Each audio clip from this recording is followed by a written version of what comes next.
देख रहे हैं MKA टीवी न्यूज। छोटी बड़ी खबरों के लिए हमारे चैनल को सब्सक्राइब करें और बेल आइकन को दबाएं। कारवा में तशरीफ फरमा है हमारे माजिद हुसैन साहब जो MLA हैं वहाँ नामपल्ली से, और जनाब वारिस पठान साहब जो एक्स MLA हैं बम्बई से, वो भी तशरीफ फरमा है। सब लोगों का ये कारवां हम लोगों का जा रहा है।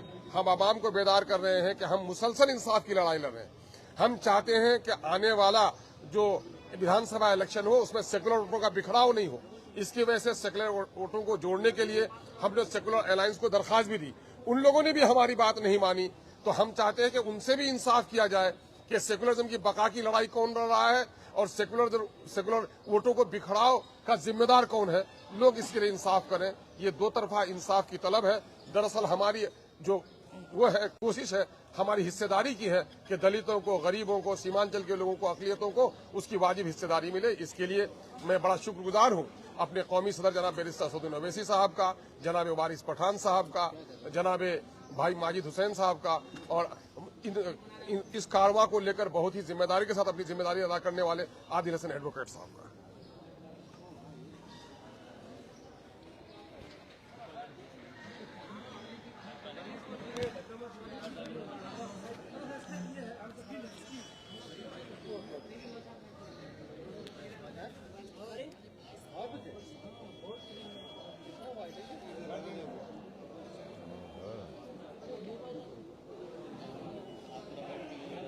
चलिए, आपको कुछ पूछना है तो पूछ लीजिए। बजा करके लेटर लिख करके आप लोगों के द्वारा गठबंधन में शामिल करने की मांग की गई, इसके कोई जवाब नहीं आया। क्या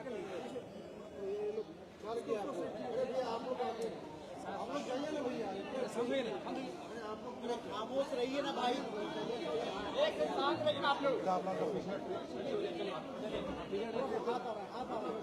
खाली मीडिया और रहने दो, बोलो सिर्फ मीडिया को रखिए, ज्यादा को लड़िए, पार्टी के लोग हट जाइए पूरा। देखिए, अख्तरुल ईमान साहब ने खत लिखा है, फिर अख्तरुल ईमान साहब ने यहाँ के लीडर ऑफ अपोजिशन को लेटर लिखा है। मीडिया के जरिए हमने इस बात को कहा है कि MIM पार्टी अलायंस के लिए तैयार है, और फिर अख्तरुल ईमान साहब ने अपने आखिरी खत में ये भी कहा है कि हमको आप 6 सीट दे दीजिए। अब ये उनको फैसला करना है। ये नहीं करेंगे तो बिहार की जनता ये देख लेगी कि कौन बीजेपी को कामयाब कराना चाहता है या कौन बीजेपी को रोकना चाहता है। तो अब ये फैसला बिहार की आवाम पर है। हम तो अपनी जिम्मेदारी को निभा चुके हैं। कल कोई या हमसे ना कहे कि आपने बातचीत नहीं की, आपने फुला नहीं किया। तो हमने तो अपनी तरफ से पूरी कोशिश की और जनता के सामने, आवाम के सामने हमने इस बात को रख दिया। बिहार में कितने सीटों पर पार्टी चुनाव लड़ेगी? जब लिस्ट जारी होगी तो आपको पता चल जाएगा। सर, एक आई लव मोहम्मद कहने पर जो है पूरा बवाल है, उस पर क्या कहेंगे सर? देखिए, ये शुरू हुआ था कानपुर में। वहाँ के शायद ADGP, एडिशनल DGP ने कहा कि कोई नया पोस्टर नहीं लगा सकते। तो उसके बाद हमने सोशल मीडिया पर कहा कि हम इस बात को मानते हैं कि मोहम्मद सल्लल्लाहु अलैहि वसल्लम से हम मोहब्बत करते हैं। हर मुसलमान मोहम्मद सल्लल्लाहु अलैहि वसल्लम से मोहब्बत करता है, इसलिए कि उसके ईमान का हिस्सा है। अगर हम मुसलमान हैं और अगर हम अल्लाह को जानते हैं तो वो मोहम्मद सल्लल्लाहु अलैहि वसल्लम ने हमको सिखाया है कि अल्लाह है जो ज़मीन व आसमान का खालिक है, तुम इसकी इबादत करो, किसी और की मत करो। हमको उन्होंने बताया है कि तुम्हारा ईमान उस वक्त तक मुकम्मल नहीं हो सकता जब तक कि तुम मोहम्मद सल्लल्लाहु अलैहि वसल्लम को अपनी दुनिया की हर चीज़ ज़्यादा नहीं चाहोगे। ये तुम्हारे ईमान का हिस्सा है। और आर्टिकल 25 में फ्रीडम ऑफ रिलीजन है, तो संविधान में फंडामेंटल राइट है। इसको आप कैसा छीन सकेंगे किसी से? और ये क्या बात है कि नया पोस्टर कैसा लगाए जो यूपी में क्या गलत है एकदम। वो या भी दो जो नहीं पूछो पूछिए। सर, तेजस्वी यादव का कहना है कि युवाओं को इस बार रोजगार मिलेगा, फिर भी उसके पास डिग्री होना चाहिए। उसके पास डिग्री होनी चाहिए। यानी हर सर्टिफिकेट वाले को रोजगार देंगे। पहले ये बता दीजिए कि बिहार में ड्रॉप आउट रेट कितना है स्कूल का, ये बता दीजिए कि कितने लोग ग्रेजुएट होते हैं, इसके ऊपर आप फैसला करिए। डिग्री होना चाहिए तो फिर बहुत सरकारों का रिकॉर्ड भी तो सामने आना चाहिए, आएगा ना, कि उन्होंने कितने स्कूल खुलवाए, कितने कॉलेजेस खुलवाए, कितने काम करवाए। आराम से, हम कहीं नहीं जा रहे हैं, आप बारी बारी आप हमारी कहीं नहीं भाग रहे हैं, आराम से बैठे। यहाँ इस मतलब ये रैली निकाले हैं उसका नाम इंसाफ भी रखे हैं। यहाँ शेरशाबादी की आबादी 3.5 लाख से ज्यादा है इस लोकसभा में, तो क्या शेरशाबादी को भी टिकट मिलने का कोई संभावना? बिल्कुल बिल्कुल, इंशाल्लाह जरूर। सर, तेजस्वी यादव ने जो कहा है मीडिया में प्रेस कॉन्फ्रेंस के जरिए कि उन्हें भी हैदराबाद में सीट चाहिए आपसे, तभी वो गठबंधन के लिए तैयार है। अरे भैया, आप तो इंडिया अलायंस का हिस्सा है, कांग्रेस आपके साथ है, कांग्रेस की सरकार तेलंगाना में, आप आ जाइए ना, आके उनसे सीट ले लीजिए और ज्यादा वोट लेकर जाइए, हमको कोई तकलीफ नहीं है, आप बिल्कुल आइए। कांग्रेस सीडब्ल्यूसी की आज बैठक कर रही है, अपना ताकत प्रदर्शन कर रही है। हाँ, आरजेडी को दिखा रहा है अपना ताकत। आज बैठक हो रहा है पटना में। हम अपनी ताकत दिखाने के लिए आज न्याय यात्रा शुरू कर रहे हैं, तो उनका उनसे पूछिए। हाँ, महागठबंधन में शामिल होने के लिए केवल राजद का दरवाजा क्यों? और भी तो पार्टियां हैं महागठबंधन। नहीं, लीड तो वही कर रहे हैं ना, राजद ही तो लीड कर रही है, उनके साथ दूसरे पार्टियां हैं। नारा 4 के बदले 40, इसको देखिए राजद को चेतावनी तो नहीं है। अब देखिए, एक बात सुनिए, अगर आप एक बीज बोते हैं और उस बीज को जमीन में ताकतवर बनाने के लिए पूरे लोग अपना खून पसीना बहाते हैं, और जब फसल निकल कर आती है तो आप फसल को लेकर चले जाते हैं, भाग जाते हैं, आपको तकलीफ होगी नहीं होगी? तो हम अभी भी बीज बो चुके हैं और फसल अब के बार जब निकलेगी वो यहाँ की जनता के पास ही होगी, कोई लेकर नहीं भागेगा। आरके सिंह भी उसी राह पर चल रहे हैं। क्या प्रशांत किशोर के बाद आरके सिंह भी अभी पूर्व केंद्रीय मंत्री हैं, वो आरोप लगा रहे हैं ये जदयू पर, अशोक चौधरी पर, जो 200 करोड़ कहाँ से आया। तो कहीं ना कहीं सर ये गठबंधन का असर नहीं पड़ा है? गठबंधन के खिलाफ ही आप नहीं, अगर आरोप लगाए तो उनको बताना चाहिए। सर, 2020 के चुनाव में एमआईएम अपने बदौलत 5 विधानसभा की सीट जीतने में कामयाब हुई। क्या 2025 में एमआईएम इतनी कमजोर हो गई कि बार बार राजद के ऑफिस में, कभी उनके घर के पास ढोल बजाते हुए आपके प्रदेश अध्यक्ष पहुंचते हैं? ऐसा है ना, देखिए, आप लोगों को हर चीज आपको ब्लैक एंड व्हाइट नजर आती है, तो सियासत ब्लैक एंड व्हाइट नहीं होता है। सर, मजलिस पार्टी की और किस पार्टी से गठबंधन की बात करेंगे? वो अख्तर भाई बताएंगे आने वाले दिनों में। कांग्रेस के पूर्व अध्यक्ष हैं अखिलेश जी, वो आप पर बार बार कौन? कांग्रेस के पूर्व अध्यक्ष हैं बिहार के, वो बार बार आपको नॉमिनल नेता बता रहे हैं। हाँ, और गठबंधन से सीधे तौर पे इनकार कर रहे हैं। उनसे पूछिए कि 2008 में जब न्यूक्लियर डील हो रही थी, पार्लियामेंट में नो कॉन्फिडेंस मोशन जब लाया गया था, तो किसने खड़े होकर उस मनमोहन सिंह की सरकार को साथ दिया था? सर, 4 के बदले 24 लाएंगे, लेकिन 6 सीट का मांग करते हैं। ऐसा तो नहीं कि जो सीट आपका चले गया वही रिकवरी करने के फेरे में।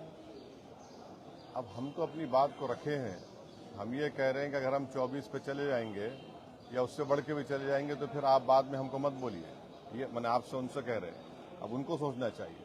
सर, क्या चौथे राउंड की गठबंधन करने आ रहे हैं? हाँ, चौथे राउंड की गठबंधन करने आ रहे हैं? चौथा स्तंभ की गठबंधन करेंगे? Third front? हाँ, चौथा क्या करने वाला, देखेंगे क्या होता, अभी बताएंगे आपको, टाइम है उसका। तेज प्रताप यादव बार बार इच्छा जाहिर कर रहे हैं सर, हाँ, ये एमआईएम से गठबंधन करना चाह रहे तेज प्रताप यादव। अरे अल्लाह उनको अच्छा रखे, खुश रखे, सेहत दे उनको। सर, विपक्ष का आरोप है जब 5 साल के बाद ही आपको याद आती है सीमांचल दौरा करने का। पहले सीमांचल कोई बोलता नहीं था, हम ही तो बोले तो उनकी जबान में आ गया पूरा बात। ये पहले तो बोलता नहीं था सीमांचल, और पार्लियामेंट के अंदर, पार्लियामेंट के बाहर हम ही तो बोल रहे हैं सीमांचल के बारे में। ये लोग कहाँ बोलते हैं, इनको सिर्फ चुनाव के जमाने में सीमांचल बोलते हैं। हम तो नहीं गए, हम तो बार बार इसको कहें, 2015 से हम कह रहे हैं कि हम यहाँ पर आए तो हम कभी छोड़कर नहीं जाएंगे, और हमारा कंसिस्टेंट यही पॉलिसी रही है। सर, पिछले विधानसभा में ओबीसी मेडिकल कॉलेज का और हॉस्पिटल का भी मतलब यहाँ पे घोषणा कर दी। कोई घोषणा नहीं हुआ था, ये सब ये जो बात लोग कर रहे हैं, हम बोले कोशिश करेंगे और कोशिश आज भी जारी है, करें कुछ ना कुछ कर सकते हैं। सवाल ये है कि जो सत्ता में है 11 साल सत्ता में रहे, उनकी भी तो अखलाकी जिम्मेदारी बनती है। एक परिवार में दो मुख्यमंत्री बन गए, कोई दूसरे पास एक मुख्यमंत्री 10 साल 12 साल रहे, उन्होंने क्या किया सीमांचल के लिए?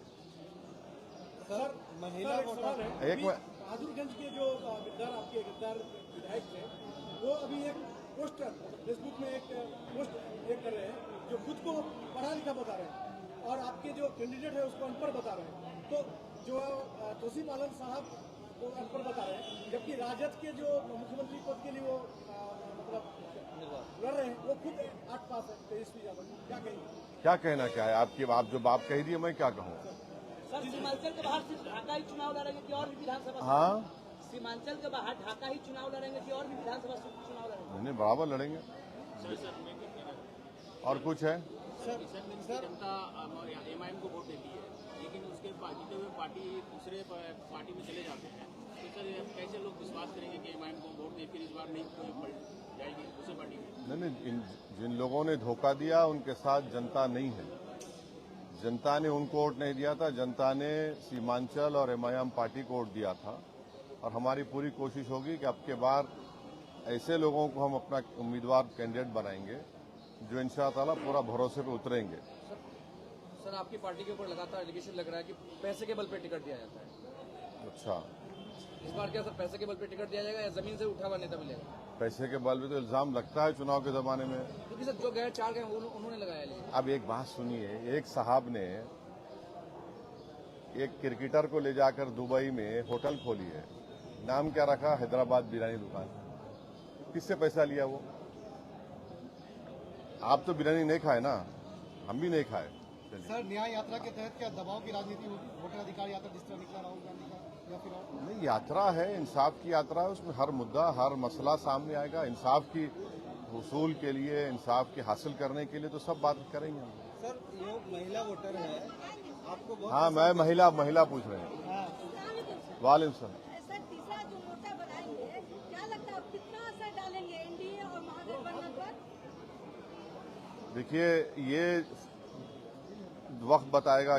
हम जहां पर हम चुनाव लड़ेंगे पूरी ताकत के साथ लड़ेंगे इंशाअल्लाह।